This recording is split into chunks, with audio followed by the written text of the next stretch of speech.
You are listening to the Nightly News Podcast, the voice of the Knights. Welcome, everybody, to the Nightly News Podcast. This is Professor Paul Miller, and I'm so honored to be joined by one of my favorite colleagues. She is a professor in English. She's also the advisor of Gamma Beta Phi. We'd like to welcome back to the show Dr. Amanda Stuckey. Dr. Stuckey, welcome back to the Nightly News Podcast. Thank you. I'm very pleased to be here. You know, one of the things that we want to talk about here today is the CPC Film Series. Of course, it's going to be on Friday, February 7th at 6 o'clock in the Capitol Blue Cross Theater. And every time we have our CPC Film Series presenters in here, we also have our CPC Film Series correspondent, Nick Hogan, here along with us. Nick, welcome back to the show in your own right. Thank you. It's good to be back as always. And Nick, you know, this is something that you have cared very much about over the years. You have been involved with the film series really ever since you became a member of the Nightly News. And of course, you got to present recently in 2024, and that was a really, really great time. Just before we get started on the podcast, now that you've had some time to sort of reflect on that experience, tell me a little bit more about, how do you think of your opportunity to present in front of the audience? It definitely took a lot of experience of actually watching other people's film series to see how it went down and how it was. But I think once I finished doing all these podcasts and stories about it, I kind of was able to make my own flow for how I wanted my presentation to work. And I've always thought I tend to either talk too much or too little at presentations, so it was definitely a challenge trying to see that sweet spot. But I think I got it pretty good, and I'm excited to eventually, maybe when I'm done or something, do another presentation for a film series or anything down the line. You don't have to twist my arm to get you back on the stage. You know, Nick, and I hope that you appreciate what I'm about to say here. I've seen you throughout the years doing presentations, and I have got to tell you that your improvement as a public speaker over the last year is just mind-blowing. And your presentation when you did Labyrinth, I was so impressed by. I mean, you really hit a grand slam that night. So I hope that in some way that is something you can take with you. Definitely. Well, Dr. Stuckey, I want to talk a little bit more about the social network. That, again, is what we are going to be screening this term for the CPC Film Series, the social network. So first of all, the question that's on everybody's mind, how did you land on this film? Sure. Well, I don't mean to back up, but I just wanted to talk about Nick for 2 seconds. Oh, of course. Because as much as he's grown in his public speaking, as you say, I would also say Nick is an incredibly generous audience to his peers and asks great questions and always provides affirmative feedback to them, at least from my experience with Nick in IDS 102. So he's got both sides covered. Thank you. Oh, sweet. Yeah.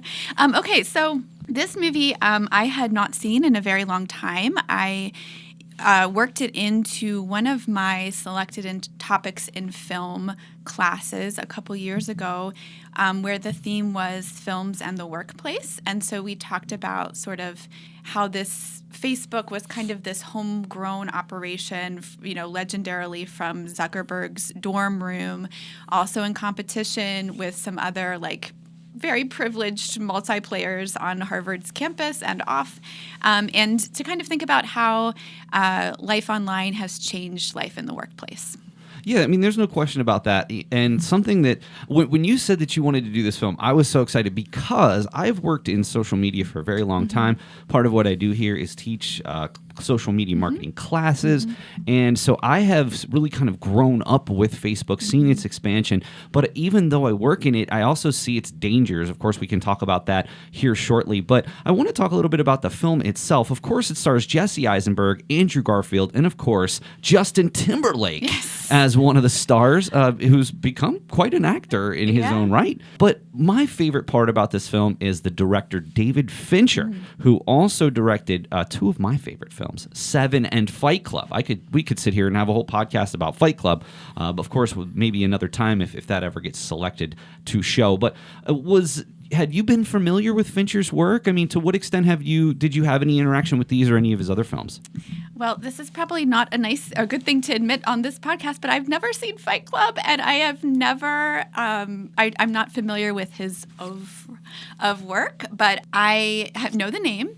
And when we watched this movie in class, we kind of approached it more from a representation standpoint and less from a director standpoint. But one thing I did learn recently about David Fincher, and this might be misinformation, so correct me if I'm wrong, but that he really spends a lot of time getting the exact right shot. And I think you can see this play out in The Social Network, which is kind of drawn out, almost like a slow burn type of vibe. And so those sort of lingering, intense shots that maybe kind of reflect the character of Mark Zuckerberg's sort of own like intense focus and like drive seem to align with what very little I know of his style. It's quite all right. I mean, I certainly don't expect every single person to have seen their entire catalog. Yeah.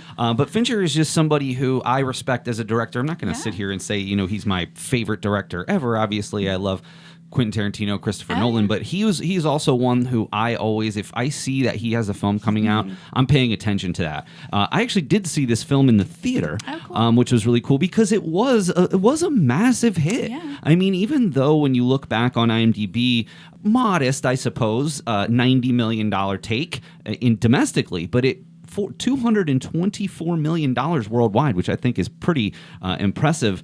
And so when you think about this film, like I recall, and I know, Nick, this might be a little bit before your time, but I recall that this was an absolute phenomenon when it came out. I mean, it wasn't the number one movie of that year, but when you're considering the type of movie that this is, to your point, Dr. Stuckey, a slower burn, not an action film, not a superhero film. So to see that it did that well internationally, Nick, I mean, you've done a lot of talk and writing on the nightly news about blockbusters and things of that nature. This is sort of an outside of the box blockbuster, wouldn't you say?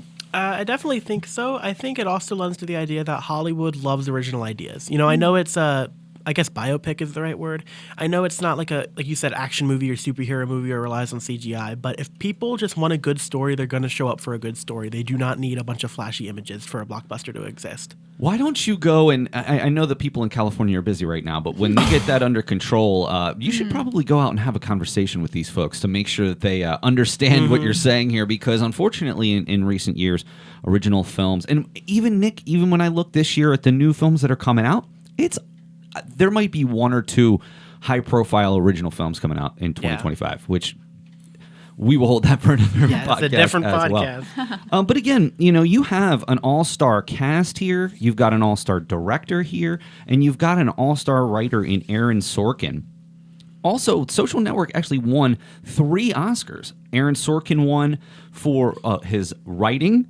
They also won an editing Oscar as well as a music Oscar. And a really interesting tidbit of trivia here is Trent Reznor from Nine Inch Nails actually did the music for this film, which does give it a different vibe, wouldn't you say, Dr. Stuckey? I actually randomly did know that, and I was going to comment on that, except I also know nothing about the Nine Inch Nails, as it were. So, but the soundtrack, I think, kind of goes along with that drawn out, very like psychologically sort of focused goals that I assume that the director had in kind of creating this drawn out narrative. And I think that maybe we can kind of connect that to where we are today in terms of how social media has really affected the way we think and the way we process the world and the way we make sense of what we see. So somehow prescient in that sense, maybe deliberately, maybe not, but I think that's reflected in our experience of the platform today. I wanted to follow up for a second on what you just said. So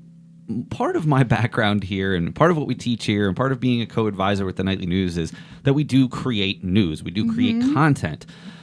One of my issues that I talk about in class all the time, Nick's probably sick of hearing about it, is when I talk about the idea of the non-professional journalist. And what I mean by that is simply saying that everybody nowadays can be their own content creators, but so few people actually have any idea about journalistic ethics, being impartial. And so what we see, and much of this is fed through Facebook and other social media platforms, is we see a picture of the world that we want to see, as opposed to seeing the world for what it actually is. And that all has to do with the algorithms that come along with social media that have really been there since the very beginning. I mean, yes, algorithms have evolved immensely, but at the end of the day, it's 3 things that it comes down. How recent is the post?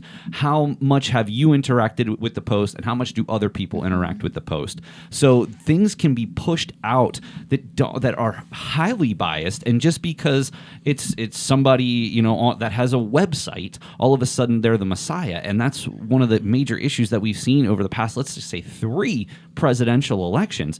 What impact do you think that Facebook has had on the electoral process, not only just at president, but at other levels? Gosh, that's like the question of the moment, I would say. It has been. I think you're right that we tend to, when I teach my IDS 102 class, one of the questions we ask is, where do you get your news? And we talk about, usually it's TikTok content creators. And who even are these people? Right. Like, really, who cares? Yeah. And I think one of the things that I've noticed, I've taught IDS 102 for 5 years almost. And I hear some of the similar phrases. Think about both sides. Do your own research. Those are great in terms of the idea, but how do we actually do that? And when we say both sides, well, there's more than 2 sides sometimes to things, and some sides can be incredibly damaging, maybe in a more, I guess, kind of insidious way than others. So do we want to be giving fair weight to all different perspectives in a debate? Mm-hmm. So I think that my goal now that it's almost like a cliche or a truism to listen to both sides and do your own research, is to think about, well, what does that mean? What do you do when you go out and do your own research? Are you looking, are you checking the credentials of the person who's giving you this content? Are you looking at their sources? Are you comparing with maybe a content creator who you don't follow or who you wouldn't necessarily show up in your For You feed on TikTok? So I think it's more just I think we kind of know what we need to do, but are we actually doing that as rigorously as we should? That's one of the things, too, when I think about the vetting process of going through who is writing the stuff, what is the perspective of the site that you're listening to. And frankly, I think we saw clearer than ever, of course, we're trying to toe the line here, clearer than ever in the 2024 election, the impact that not only social media had, but also content creators, large and small. I mean, you can look at like Joe Rogan podcast and large podcasts that Pat McAfee, those types of shows that have a particular connotation to them. And when people are doing nothing but following one side of the story, it's easy to go down this idea of an echo chamber. And this is something that we've talked about on here before, but just in a general sense, what can people do to get out of the echo chamber? Because that's the question. I don't want to hear anybody say they're not in one. Right. Even myself, I would admit that to a point I am in my own echo chamber. What can we do as a society to solve this problem? I know I'm putting the weight of the world on you. I mean, I don't know that there's going to be one major, huge, giant solution. I think the impact of misinformation needs to be deeply felt in people's personal lives for there to be a change. And that's something beyond our control. But often if we have an experience that contradicts this long-held belief, that can be something that can lead to really radical change. On a larger scale, I think we have to be willing to be a little bit uncomfortable in how we receive what sounds good to us. We have to be a little bit, I don't want to say suspicious, but we need to recognize that the way echo chambers are created and the potential for them to, kind of be our environment. We always talk about echo chambers as an environment, and when you think about it as an environment, it's hard to recognize it as not natural. Do you know what I mean? Because that connotation between it's an environment. Oh, well, this is natural. This is how I've grown up. The soil that nurtured me or whatever. Yeah. So kind of recognizing that not just because it's a space doesn't mean that it's natural. And being willing to to experience a little bit of discomfort in order to ask yourself, is this an echo chamber? Yeah, and I think it's also gotten to a point where both sides politically, I'm not going to get political, but both sides politically with all the misinformation that's gone about, they think it's all black and white with what one person can agree with, and you do not have to be all one side or the other side to have an opinion. I think that especially since 2015, because that's when the election started, it's gotten so bad that people think if you're one, then you're this explicitly this, or if you're the other, you're explicitly that, and that's just not how most people are.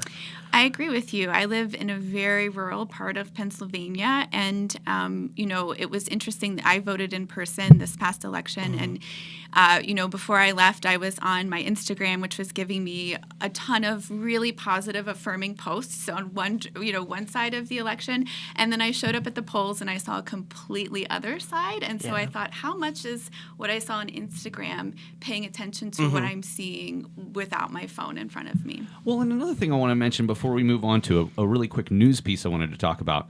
Misinformation doesn't just necessarily have to be false. And I think that's what a lot of people, when they think of the word misinformation, they're thinking of something that's just outright not true. Of course, that also is misinformation. Misinformation can be how you approach an issue, how you frame an issue, what parts of the story you choose to speak of, and what parts of the story that you don't choose to speak of.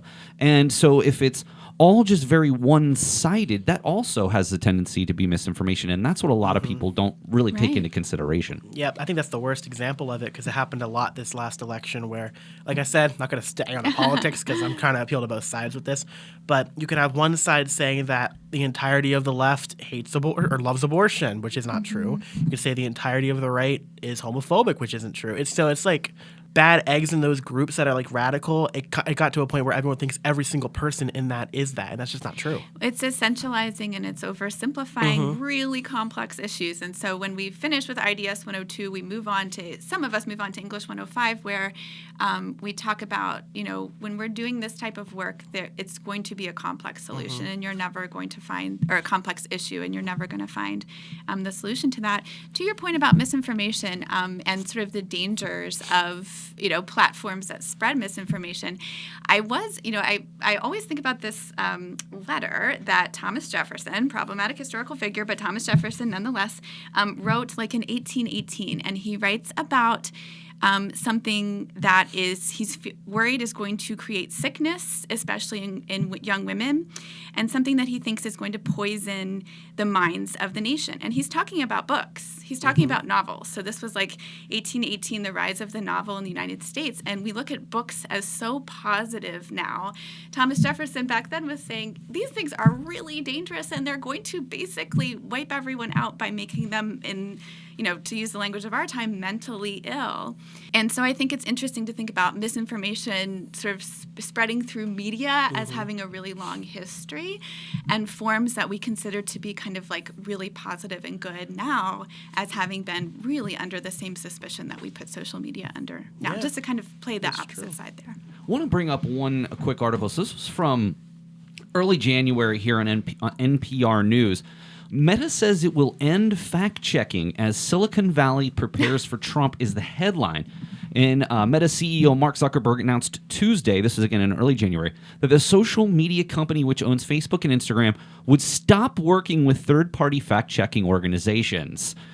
Wow. I was very surprised to read this. I thought in Facebook's, long storied history that this was one of the best days in Facebook history, that when they employed this. Twitter also does something similar with fact-checking. I understand why. So we don't need to talk about why. It's really a regime change here in the United States. I'm sure that has something to do with it. Even in the article, it says as much. What impact might this have? And this isn't, again, just Facebook. I know a lot of times people associate Zuckerberg with Facebook. Of course, they also own Instagram as well, two of the largest 3 or 4 social media platforms. What impact might this have in the long run? I don't know that I'm qualified enough to speak to that, but I will say, I have seen the idea of fact-checking itself come under criticism. So I'm not familiar with the fact-checking process that Meta was using. However, it does, just by taking away that sort of idea of fact-checking, does sort of seem to suggest that it's in users' hands. But I also wonder how much that is true as well. Like, are we really having control over what we're seeing? And are we really able to negotiate meaning and to validate truth versus fiction, even and especially with really complex issues? Facts require context. And are we, as users, competent, able, and do we have the space to provide that context? That's a great question. I mean, where do you even go with that? Well, I appreciate your insight on that. Nick, I wanted to come to you here before we get out, and I wanted to see if you might be able to provide Dr. Stuckey, who is an extremely well-traveled scholar, but has never done the film series yet, and you have. So any tips that you can give to Dr. Stuckey for her success? I know you said you haven't yet, but definitely rewatch the movie. Oh, yes, I will. You need to do that because if you're going in after not seeing it forever, you're going to be just as lost as the audience, and you're going to confuse them. Yeah. I'd say when you're making your slideshow, make an outline sheet as well because that helps you discuss what you want to talk about. Okay. The slideshow should be simpler than your outline sheet, but you want to make sure that what you're talking about isn't just a slideshow. Right. It should be a visual aid, which I guess every presentation, every class is like that, but it's really important here. Yeah. Visuals for the slideshow are important. It doesn't need to just be about the movie's meaning. That's definitely a huge part of it. Definitely also talk about what the movie means to you, and because the reason that you were selected for a film series is because we wanted to know how you feel about a movie. And I think that's a great point too, Nick, because some of the best film series presentations that I've seen really had to do with the personal nature and the personal connection. Even when I did Groundhog Day last year, Yes, that was great. all personal because the reason that I picked that it was all about the background that I had and my experiences in Punxsutawney and those types of things. So I do think the personal experience, even if it's not necessarily like directly with the movie, maybe it is with the platform. Obviously, you're active on Instagram. Maybe that's something that you bring in. But of course, you know what you're doing. We're not going to tell you what to do much beyond that. No. I'm a lurker on Instagram, And I will say. that's exactly what I meant, though, is the films that, I mean, obviously you have a really well-regarded film on your hands, but I just did a film that I liked. You don't need to be having a box office success or a masterpiece film. And just as long as you like it, people will like that you're passionate about it. Well, and That's a that was great one of the point. things when Dr. Stuckey and I were going back and forth about trying to land on a film, and she was asking a lot of questions. And I was like, just pick one that you like and that you want to talk about and that you have an angle on. And I appreciate that this film does have a connection with some of the content you're covering in class, so there's a crossover there. Well, Dr. Stuckey, thank you so much. you. Of course, we're all going to save the date for Friday, February 7th. Hopefully there's no snow, but if there is, we will find a time to reschedule later in the term. But it's always tough scheduling in winter. We've always. I don't ever recall having to move one, but hopefully that's not going to happen this time. The long range forecast looks good. So Friday, February 7th, 6 o'clock in the Capitol Blue Cross Theater. Come down. You will have donations available, concessions available for donations to the Nightly News and Gamma Beta Phi. So we're really looking forward to having you down there. And Dr. Stuckey, certainly thank you so much for doing the film series, and thank you for joining us. Thank you both. This was great. Thank Of course, you. can't wait to see it. Well, all right. I want to thank so much film series correspondent Nick Hogan for joining us today. Nick, as always, it's a pleasure to get to work with you on these. Thank you so much. I'll be here next time, too. And Yay. Dr. Stuckey, we're saving the date for Friday, February 7th. forward So to seeing you. we'll see you then. Thank you. All right. That's going to do it for this episode of the Nightly News Podcast. We'll see you again next time. Hello, this is Noah Lopez, news correspondent for the Nightly News Media Club, and you are listening to the Nightly News Podcast.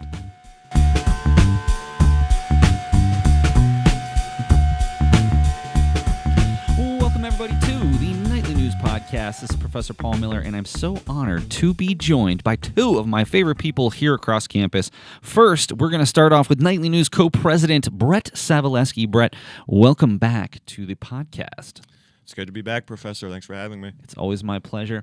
And, of course, the Director of Housing and Residence Life, Lindsay Garber. Lindsay, welcome back to the show. Thank you, Paul.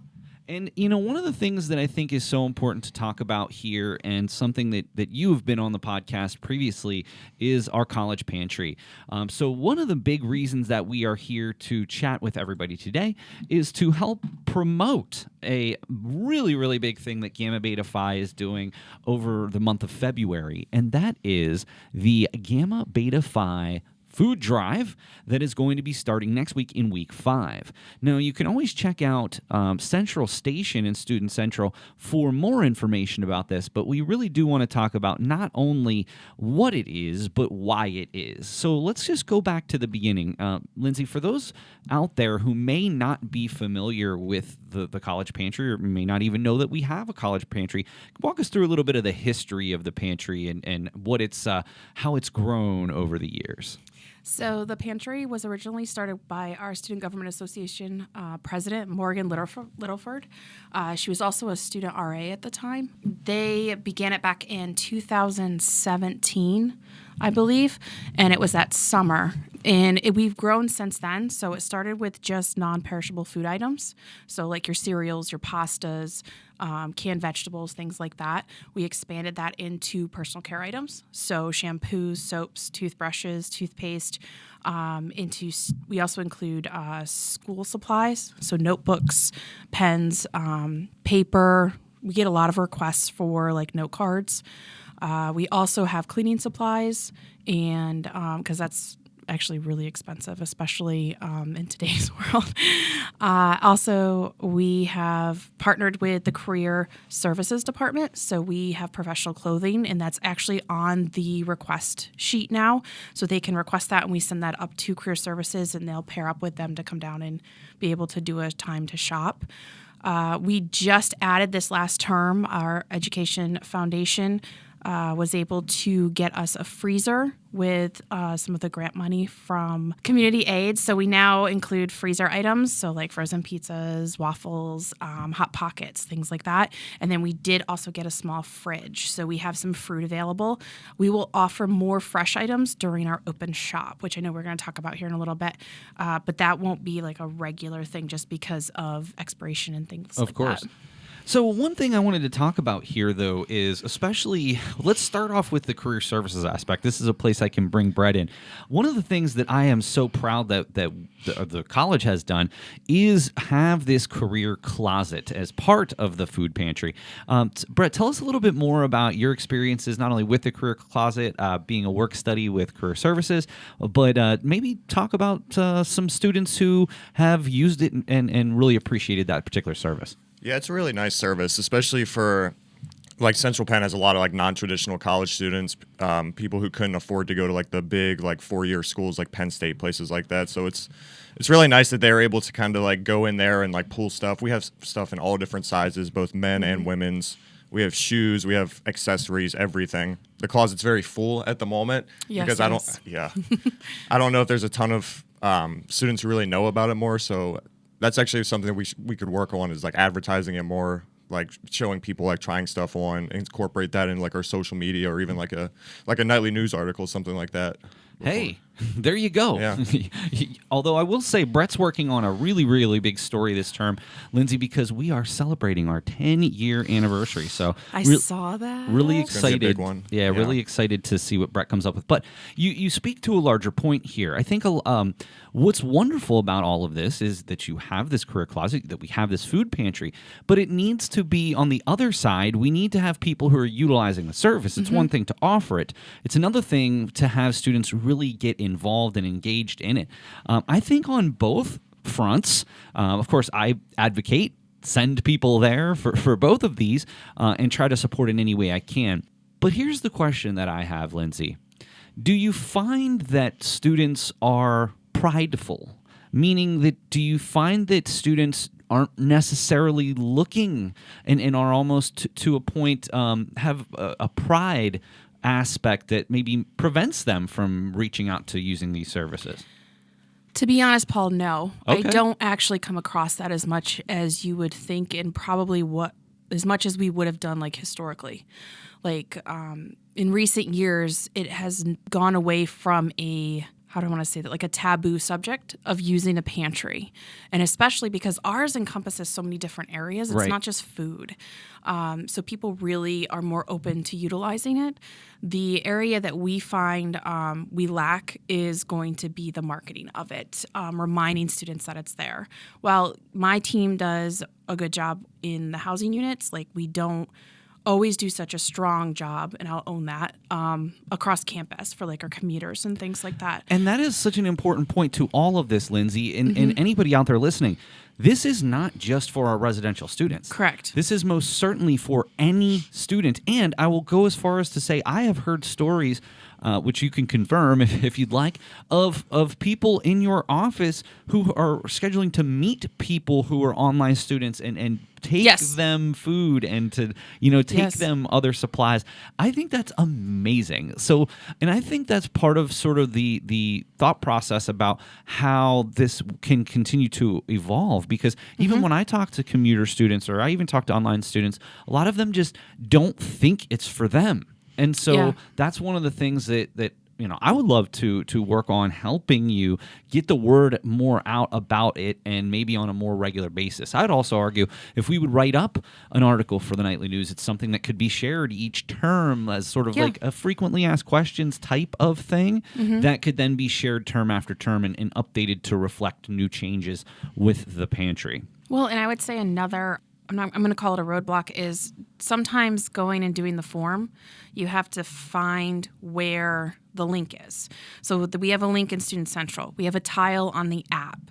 We have the flyers around campus with a QR code that you can literally scan, and then it'll take you to the form. But it can be considered like a hindrance, like to have to be able to complete that. So to combat that, and also to try to get more of our supplies in the pantry utilized. Last term, the Education Foundation assisted with setting up open shops. So that's something that we are going to be continuing. We have 2 coming up in February, one on the 11th, which will be more of the evening time, and then the 14th on Friday. So explain what an open shop is. So an open shop is when we will have it staffed and the pantry will be open, so you can just walk in. You don't have to submit a form ahead of time. You can just walk in. You just have your CPC ID.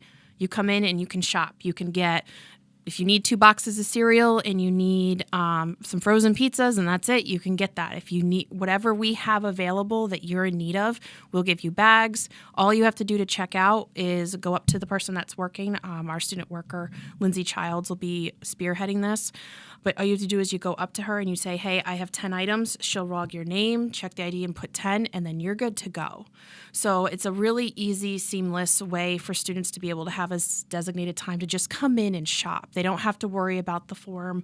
We collect the information that we need necessary to log how many trips we have and how many bags are filled. So. Now, Lindsay, this is something that you did last term as well. Can you tell us the success of that? Yes, we actually had, what was it? The first day we had a large group come through, and I'm trying to remember the numbers. I want to say it was like 60. Wow. Bags that were taken. Not necessarily 60 individuals, but 60 bags that were Even taken. so. Yeah. That's an immense number. It's a lot. And we did both afternoon, like early afternoon lunchtime hours, and we also did evening, so that our students that are here in the evening can be able to come down and do that as well.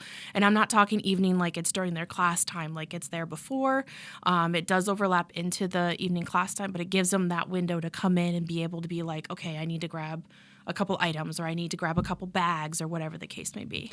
One big thing that I really do want to mention is, and you made this point earlier, but I just want to reiterate, is that the pantry is not just food. Of course, we talked a little bit about the career closet, but the pantry is also, let's say, soaps and personal care items, as well as cleaning supplies. In fact, the Gamma Beta Phi food drive, the pantry drive, let's call it, is not just food. Of course, we can always use non-perishable food items, right? Yes. Yeah. But things like conditioner, body wash, mouthwash, toothpaste, paper towels, trash bags, laundry detergent are all big things that I know that in the past you have had an issue getting, because on one hand, people think food pantry, so we think canned items, things of that nature. Now you're talking about the cooler and the freezer items that are possible. But the biggest need for you, I don't want to misspeak here, but it are these personal care and these cleaning items. Yes, So and school supplies. We have had such an uptick in the last 6 months of people requesting school supplies, because honestly, everything's getting more expensive, and school supplies, it's paper, it's pens, it's note cards, it's binders, it's folders. Like, we have had such a increase in request for that I think I'm down to just a couple pencils and binders left in there. And it's called the College Pantry. And so, again, I wonder if, moving forward, I wonder if there might be a more inclusive title that might reflect the...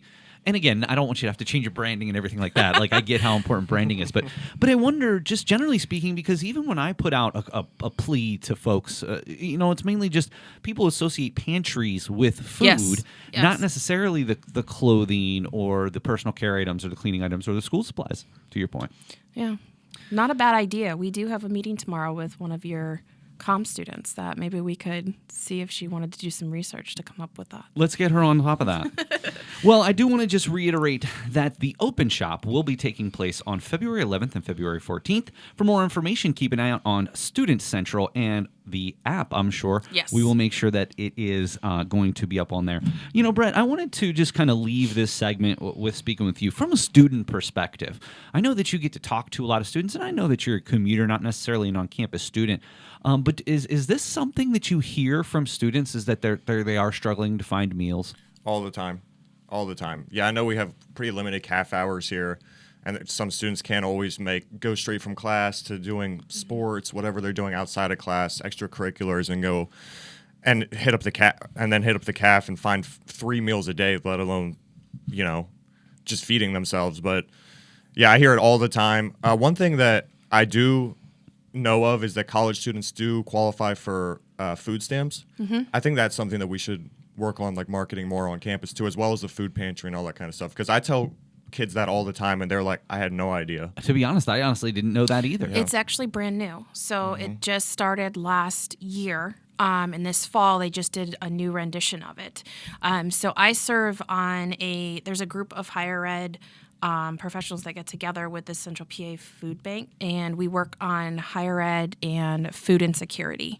And what we do is we review resources, and we review each other's pantries and like suggestions and stuff to help make that more applicable and helpful of our students. And one of the things we have been talking about is SNAP, because they just did a new update to the original thing that rolled out. I think it was like early 2024 was the original, and then they just updated it again. So there's a whole new procedure and all of that too. So if I'm not mistaken, there's a flyer in the hub that gives more information if you would like to follow through. But that being said, I'm sure that if anybody would be interested in this, you could potentially assist them, or one of your work study could and the them. success coaches too also have information on how to help them sign up. Megan Kaiser has been helping a lot with that. So, well, let's just say this to both of you. From the career services and from the housing perspective, thank you so much. This is something that without you collectively and many people behind the scenes, I don't want to just point at both of you, but to you and many people behind the scenes, this is what sets Central Penn, in my opinion, apart from other institutions. And it's not to say that we're the only one with a pantry. I know that that's not true. But what I will say is we were one of the first in this area. Yes. And that not all schools have pantries at this point. So I think that we are ahead of the game. We're innovating. And the best thing about both of these particular things in terms of the career closet and the pantry is that you're always trying to get better and find new ways to bring in donations. But I would also point out that cash donations are also greatly accepted. Yes, they are. On both fronts. Well, Lindsay, I do want to switch gears here. And it's...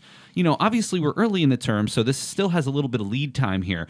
But one of the things that I think is very important that we talk about is being an RA.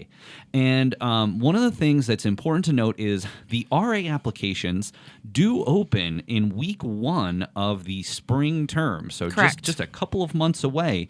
So first of all, can we talk a little bit more about what an RA position is? Maybe what are the benefits of that? And if somebody would be interested in this opportunity, what should they do? So a RA is a student leader that is selected, and they go through training. So we have diversity training, we have emergency response training. They go through training through facilities, how to troubleshoot different scenarios, things that come up.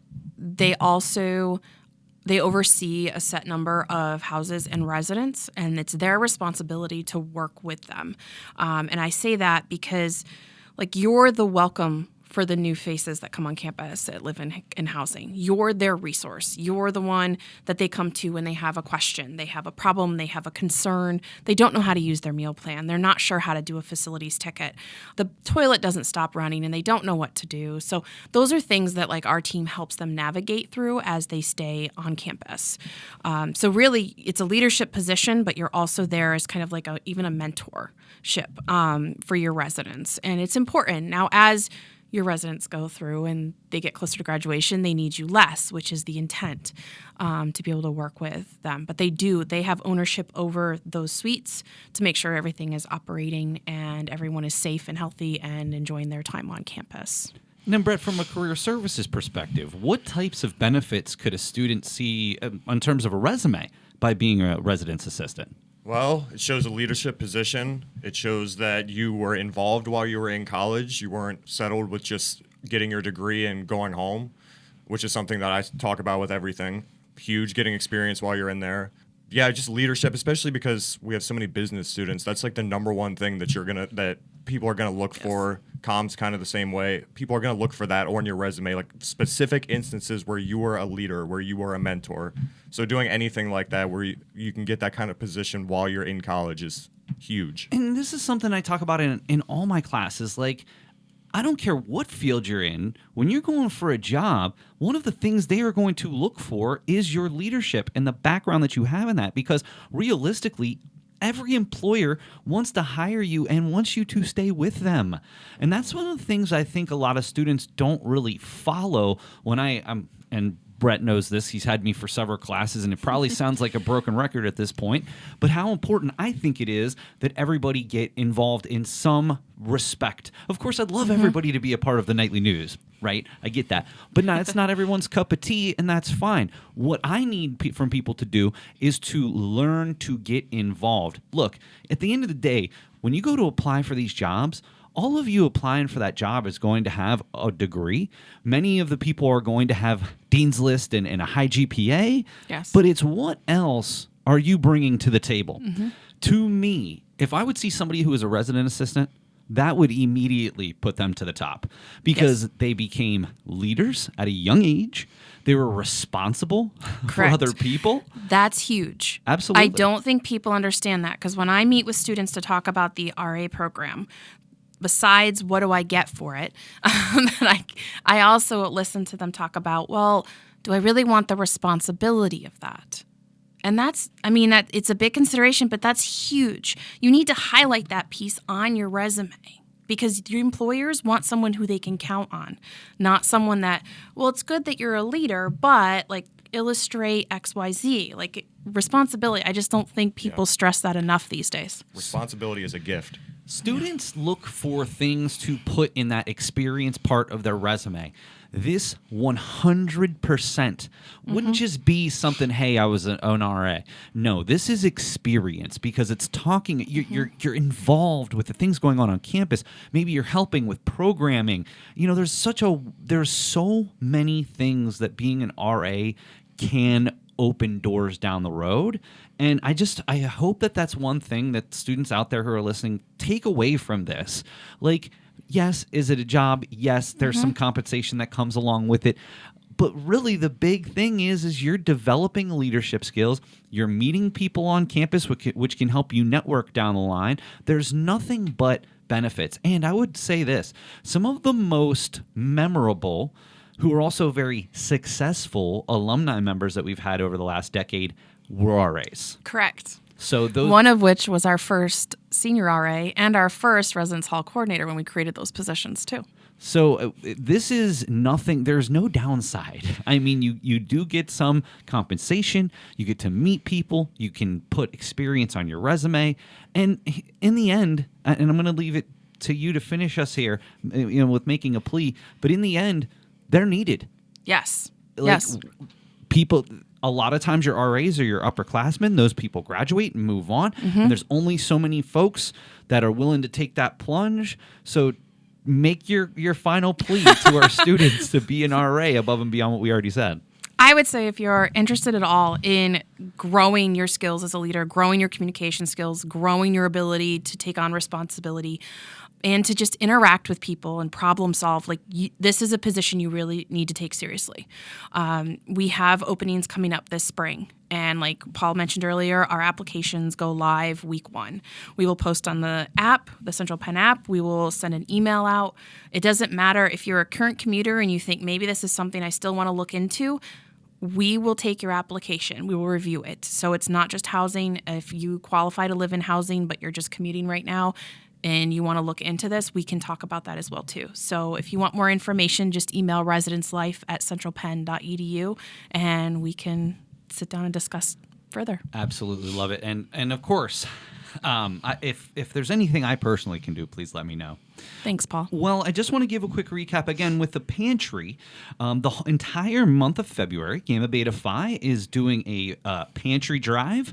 Not only just those non-perishable food items, but also personal care items, also school supplies, also cleaning supplies are really the big things that the Pantry is looking for. They're also going to be an open shop on February 11th and February 14th. Keep posted to the app and Student Central for more information. And of course, Brett, thank you so much. And as far as I know, the career closet is basically open by appointment. You know, if anybody's interested, they can just reach out to career services centralpenn.edu and book a time. Yep. Or reach out to Kristen or Steve directly, or reach out to me and I'll let them know. Doesn't matter. Fantastic. I just want to say to both of you, Lindsay, first of all, thank you so much for doing what you do. I know you've got one of the most hectic jobs on campus, and I give you a ton of credit for always doing so with a smile. Thank you. Yeah, it really means a lot. And Brett, I'm just so happy that I've gotten to get to know you. I'm unbelievably sad that you're only going to be here for another term after this one, but that's just the nature of this business. So again, thank you for everything you're doing for the club, and you're doing some amazing stuff. Try my best. Thanks for all the opportunities. You got it. All right, well, that's going to do it for this episode of the Nightly News Podcast. I want to thank the Director of Housing and Residence Life, Lindsay Garber, and the Nightly News Co-President, Brett Savaleski. But until next time, this is Professor Paul Miller, and I'll see you again next time on the Nightly News Podcast.